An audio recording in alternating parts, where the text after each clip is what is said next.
New post-war Old Dutch cleanser, famous for chasing dirt, presents Nick Carter, famous for chasing crime.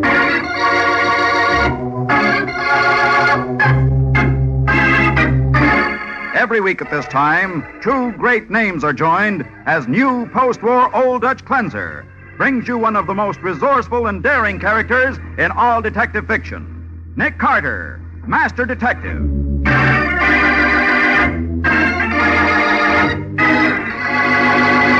Don't move, any of you. Don, where'd you get that gun? Never mind, just don't make me use it. Don't be a fool, Don. I'm not. I'm going out of here and nobody's gonna... Don't be too sure. Nick! Anybody else want to try any smart tricks before I leave? Now, the case of the Forgetful Killer. Today's adventure starring Lon Clark as Nick Carter, brought to you by new post-war Old Dutch cleanser. In the back booth of a dingy bar in the slum district, a well-dressed young man takes a thick package of banknotes from his pocket and passes it across the cigarette-scarred table to the shifty-eyed little man who sits across from him. That's every cent I have in the world, Whitey. $6,000. I said 10. Where's the other $4,000? I couldn't get any more. You better get it. Remember that letter I told you about? If anything happens to me, it'll be in the hands of the DA within 24 hours. That'll be the end of you. But Whitey... I'll meet you here tomorrow night, and you... I can't come here again, Whitey. If anyone should see me... Okay.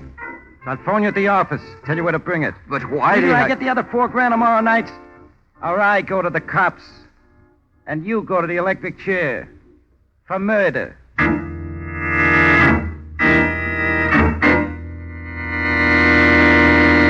Don, if there were any way I could raise the money for you, I would. You know that. Oh, I know, Chris. I wouldn't have asked you, except I've tried everything else.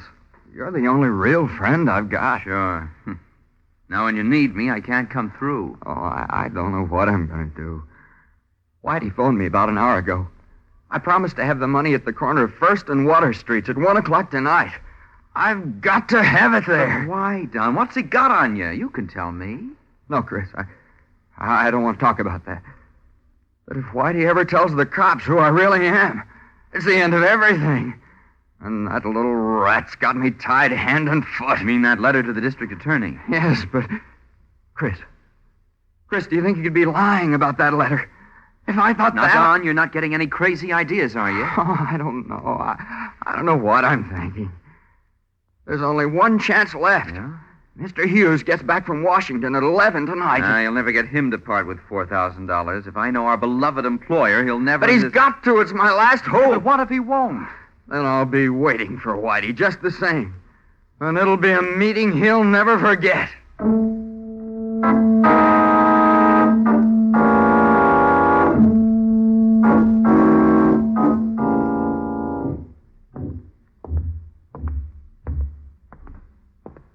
Whitey. Huh? Oh, it's you, sonny boy. So dark in that doorway, couldn't see you. Okay, where's the $4,000? It's right here. Oh, no, you don't. Let go of that gun. Try and double-cross me with it.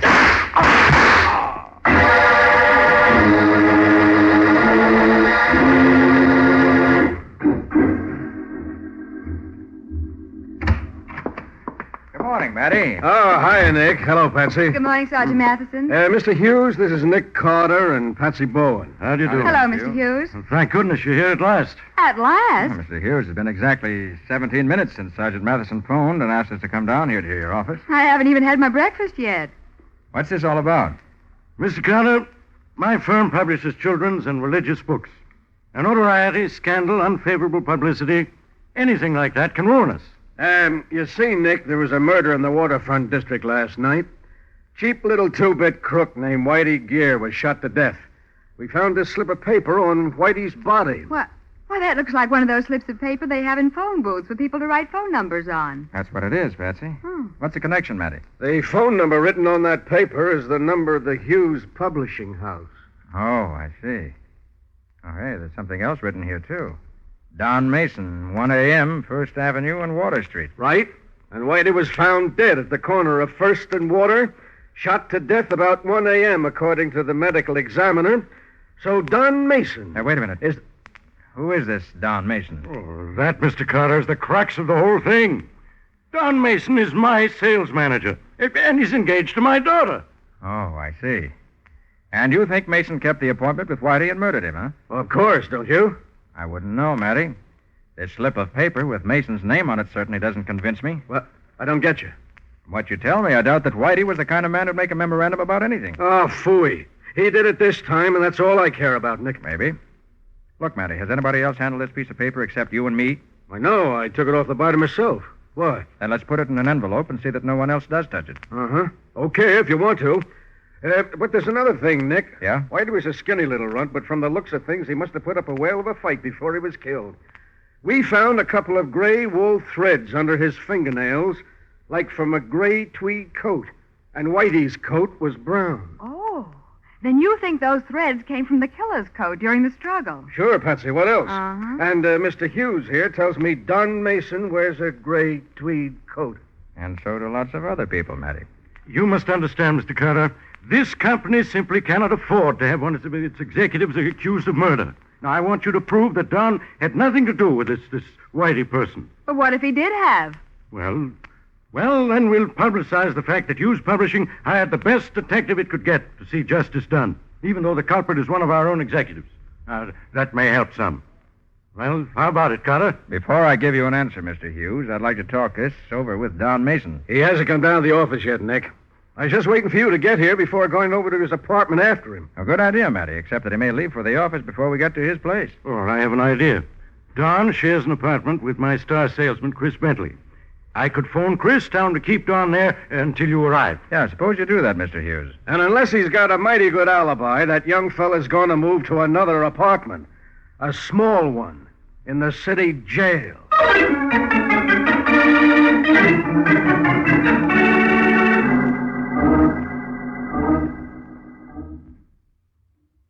Don, wake up. Oh, go away. Wake up, you dope. Snap out of it. Oh, good morning, Chris. What's the matter? Old man Hughes just phoned that some people are coming to see you. He says to tell you to wait here until they arrive. Okay. Oh, I feel terrible. Don, where were you last night? Huh? Get with it, Don. You didn't get in until after I went to bed, and that was 3 o'clock. Where were you? Well, I don't know. I can't remember. Did you get the money from old man Hughes? Money? What money? The money to pay off that blackmailer. Did you get it? Good grief, Whitey. Yes, Whitey. Did you see him? I can't remember whether I did or not. You mean you had another one of those blackouts? I guess I must have. Now, let's see. I remember eating dinner here at the apartment with you. Yes, and afterwards I went out for a pack of cigarettes. But when I came back, you were gone. And so was that gun you keep in your dresser drawer. What? Oh, Chris, no. What did you do, Don? Why'd you take the gun? You've got to remember. Oh, I can't. I can't remember anything. I went all over town looking for you, but you just disappeared. Oh, from the way my head feels, I'd think I must have been in some bar, but I don't drink. Wait a minute. What are you doing? Looking for your gun. Yeah, here it is in the pocket of your top coat. And Don, 3 bullets have been fired from it. What do you mean, 3 bullets? It wasn't even loaded last time I saw it. Well, it is now. Don, are you sure you didn't meet that Whitey fella? Oh, I don't know. I can't remember. Hey, maybe it's the police who are coming here. Maybe Whitey turned me in. Now, get hold of yourself. We haven't much time. What are you doing now? I'm putting the gun on this little shelf over the door in the coat closet. Not much of a hiding place, but it'll have to do until we can get rid of it. Chris, I won't let you get mixed up in Now, this. don't be silly. Now, get this. You never even heard of this Whitey person. You were here all last night. You never left the apartment, understand? Yeah. I never left the apartment. After dinner, you and I played gin rummy and listened to the radio until 3 a.m., and then we went to bed. You were here all last night. And I'll swear to it.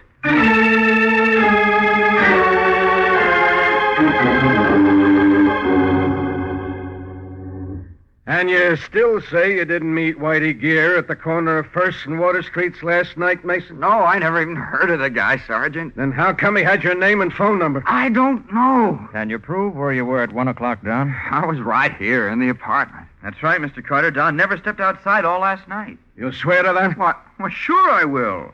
We played gin rummy until 3 a.m. Well, that sounds like a pretty good alibi, Sergeant. Yeah, if it holds up. Frankly, Don, you don't look as though you'd spent a quiet evening at home. I'd say you were suffering from a pretty bad hangover. Well, Mason, Whitey Gear was killed with a .38 revolver. You own such a gun? No. You own a gray tweed coat? Yeah, why? Where is it?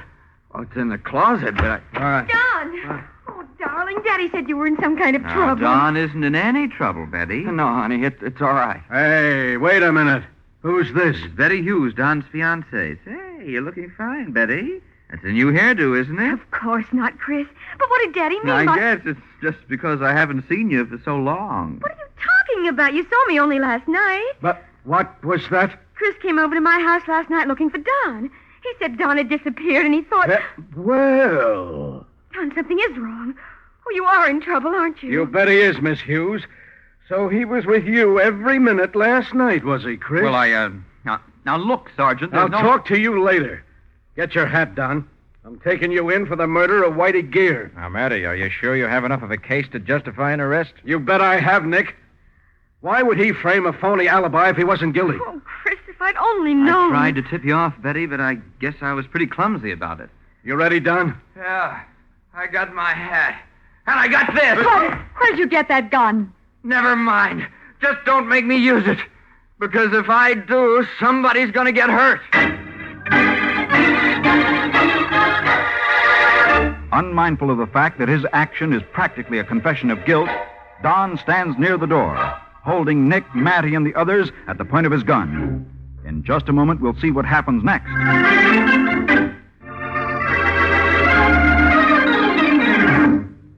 Now, back to the case of the Forgetful Killer. Today's adventure with Nick Carter, brought to you by new post-war Old Dutch Cleanser. Holding Nick, Matty, and the others at the point of his gun, Don stands beside the door to the inner room of the two-room apartment he shares with Chris. Now, get into the bedroom, all of you. Let's do as he says, Matty. No use anyone getting shot. Thanks, Mr. Carter. I want to be sure nobody's going to... Don't be too sure. Hey! Keep your hand away from your gun, Sergeant. Okay. You hurt, Nick? Oh. Just got the wind knocked out of me. Went down through me. That was quite a stunt, Don. I was a commando in the war. Now, anyone else want to try any smart tricks before I leave? You're playing this awful dumb, kid. I'm playing it the only way I can. Now I'm going to lock this bedroom door. And then I'm getting out of here. And heaven help anyone who tries to follow me.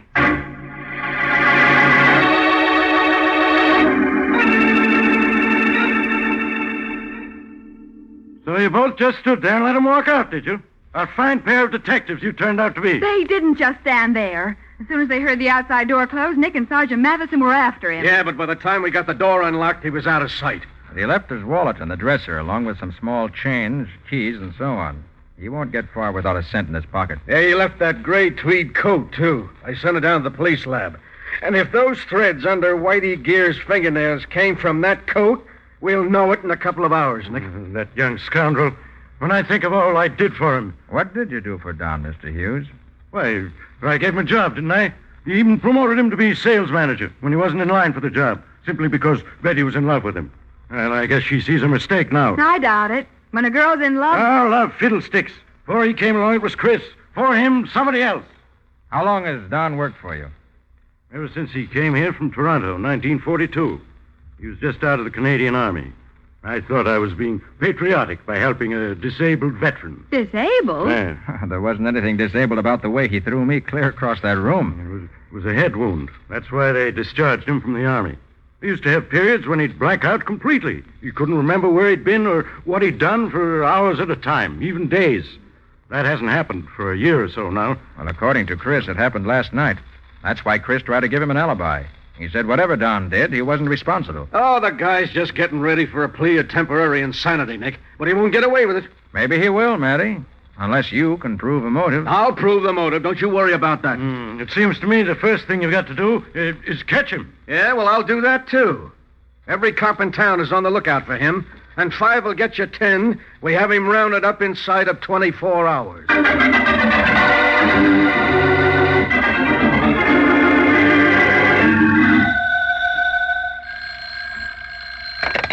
Hello? Betty? Don. Oh, Don, is that you? Yes. Are you alone? Yes. Oh, darling, where are you? Never mind.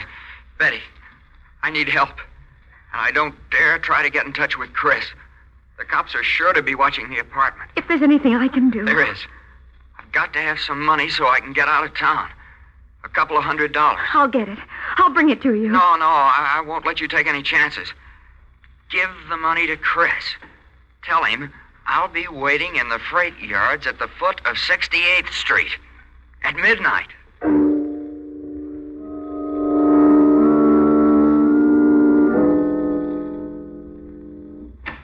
Hey, Nick. Nick, we've got it. Got what, Matty? The only thing that was missing in this case. The motive. Look at this letter. Who's it from, Sergeant? From Whitey Gear, that's who. Whitey. And let's see. Here you are. He was afraid Don might try to knock him off, so he left this with a friend to be mailed to the district attorney in case anything happened to him.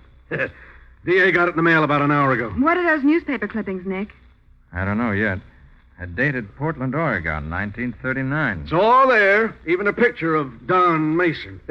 His real name is Jimmy Burke, and he's wanted for murder. Murder? Yeah, Patsy. He was mixed up with a juvenile gang in Portland that robbed a warehouse and shot the night watchman. And Don was the one who killed him? That's what this clipping says. Oh. The gun that killed the watchman was positively identified as belonging to Don. He must have escaped into Canada and joined the army there under the name of Mason, huh? You wire Portland for confirmation, Matty? Sure I did. No answer yet, Nick. Hey. Look at the handwriting on this note that was with the clippings. What about it?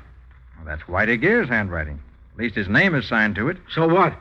Well, it's nothing like the handwriting on that memo you found in his pocket. Why, Nick, you're right. Hey, maybe Don wrote down the time and place he wanted to meet Whitey and then gave it to him. No, I don't think so, Matty. I have a hunch that memo was planted. Yeah? Well, the laboratory boys tested those gray threads under Whitey's fingernails, Nick, and they're definitely from Don Mason's coat. It's an airtight case. Yeah, sure. You seem to have everything except a prisoner. You haven't found any trace of Don yet, have you? No. He won't make a move until after dark. But like you said, he's got to have money. Probably he'll try to get it from Chris. And I've got all my men around that apartment. I don't think he'll go back to the apartment, Matty. What? My hunch is he'll try to contact Betty Hughes. Hey, maybe you're right. Well, I'll just plant some of the boys around the Hughes house, too. You won't have to, Matty.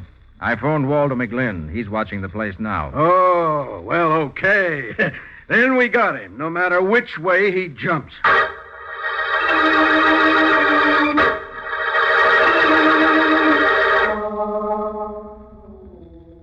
Oh, I think I'll go on home, Nick. It's been a long day. Yeah, it's almost midnight. I know, but I wanted to stick around the office. Hold it. Nick Carter speaking. Oh, Waldo. Huh? What? I see. Where'd she meet him? Betty met Don somewhere? No, she met Chris. Oh. Where? Why, that's the freight yard. Nick, what's happened? Good boy, Waldo. We'll get right on it. Nick, what is it? Betty just met Chris in a cafeteria on the east side and gave him a roll of bills. The getaway money for Don. That's what Waldo figured, so he trailed Chris out of the cafeteria and heard him tell a cab driver he wanted to go to the foot of 68th Street. So that's what you meant when you said the freight yards. Yeah. Chris just left a couple of minutes ago. We hurry, maybe we can get there first.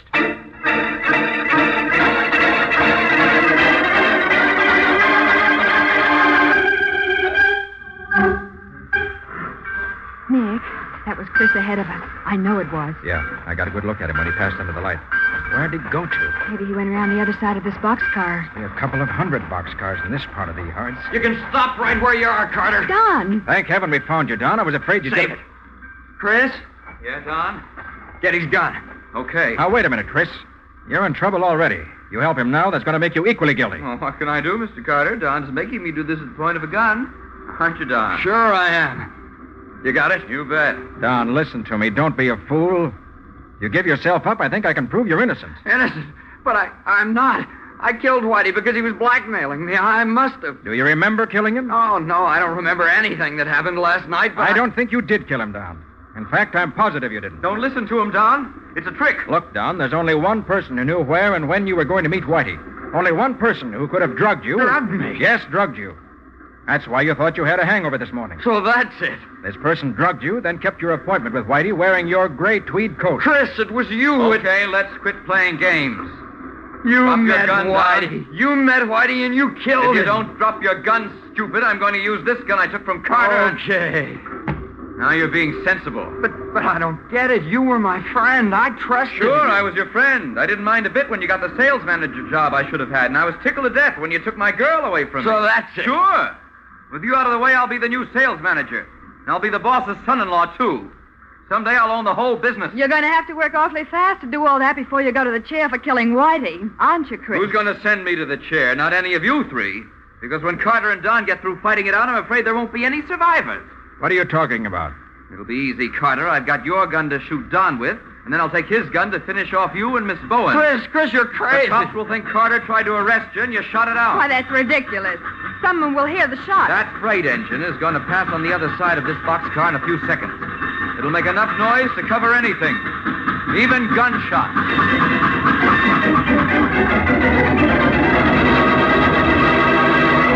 With a passing freight engine to cover the sound of gunfire, Chris's finger tightens on the trigger. We'll see what happens in just a moment.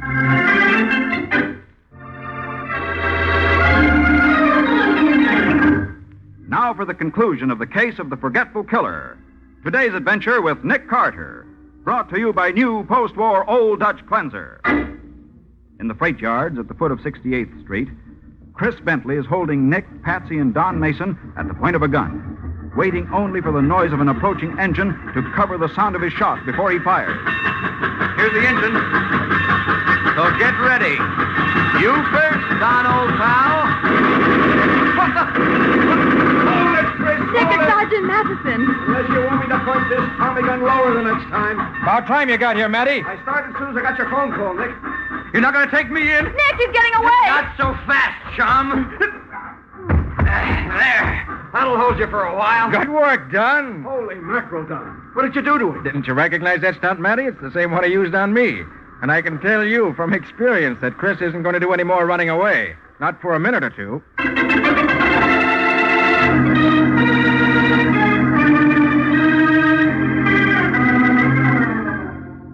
I can't thank you enough for what you did, Nick. But, well, I guess it wasn't much use. They'll only send me back to Oregon to stand trial for the killing that night, killing the night watchman back in 39. Oh, no, they won't, Don. Sergeant Matheson wired the Oregon police about you, and they wired back that the charge had been dropped. That's right, Don. About a year later, the real killer was caught, and he confessed. For the love of Pete. You were completely cleared. But if Chris wanted to get rid of me, why did he kill Whitey to do it? Well, for all he knew, he only had to sit tight and let Whitey turn me in. He said you were going to Mr. Hughes for the money, and he was afraid you might get it. And he couldn't turn you in himself because you wouldn't tell him what Whitey had on you, or even what your real name was. Yeah, that's right. But even after he killed Whitey, to make sure the DA got that letter, Chris tried to give me an alibi. Oh, it just doesn't make sense. Well, that was only a part of his scheme to put himself in a good light with Betty Hughes. He knew that alibi wouldn't stand up. In fact, he made sure it wouldn't stand up by going to a dozen places looking for you. He knew someone would remember that he'd said you disappeared and couldn't be found. And to think you figured the whole thing out from that piece of paper with my name on it. And the time and the place where I was supposed to meet Whitey. Just a minute, Don. That's not quite true. That slip of paper looked a bit phony to me, but that was all. When Chris tried to incriminate you by putting that piece of paper in Whitey's pocket, he was actually furnishing the evidence that was going to convict him. What do you mean? He forgot a very important thing. Fingerprints. Fingerprint? Yes, Whitey's fingerprints weren't on that paper. So obviously he couldn't have written it. But Chris's fingerprints were all over it. Wow, he did forget something important, didn't he? Uh-huh. But, say, Nick, you didn't know about those things until an hour ago. Why were you so sure Don was innocent? I became convinced the minute he threw me across the room at his apartment. What'd that have to do with it? Well, Whitey was a scrawny little fellow. Yet Matty said he put up quite a fight before he was killed. Oh, I see what you mean. If Don could put you flat on your back in 2 seconds, a little guy like Whitey would have been licked before he started. Right, Patsy. Well, this is the first time in my memory that a man has made a friend of me by knocking me down.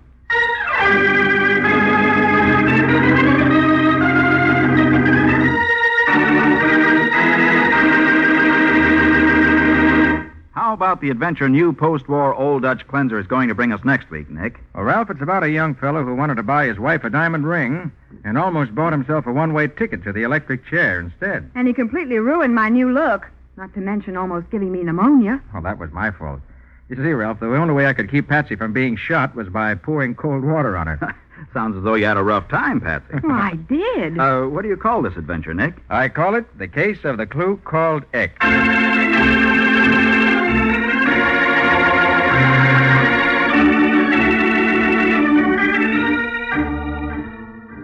Nick Carter, Master Detective, is presented each week at this time by the Cudahy Packing Company. It is produced and directed by Jock McGregor and is copyrighted by Street and Smith Publications, Incorporated. Charlotte Manson is featured as Patsy. Ed Latimer plays Matty. Today's script was written by Jim Parsons. Original music is played by Henry Silverne. This program is fictional, and any resemblance to actual persons living or dead is purely coincidental. This is Ralph Camargo saying, when minutes count, use new post-war Old Dutch Cleanser.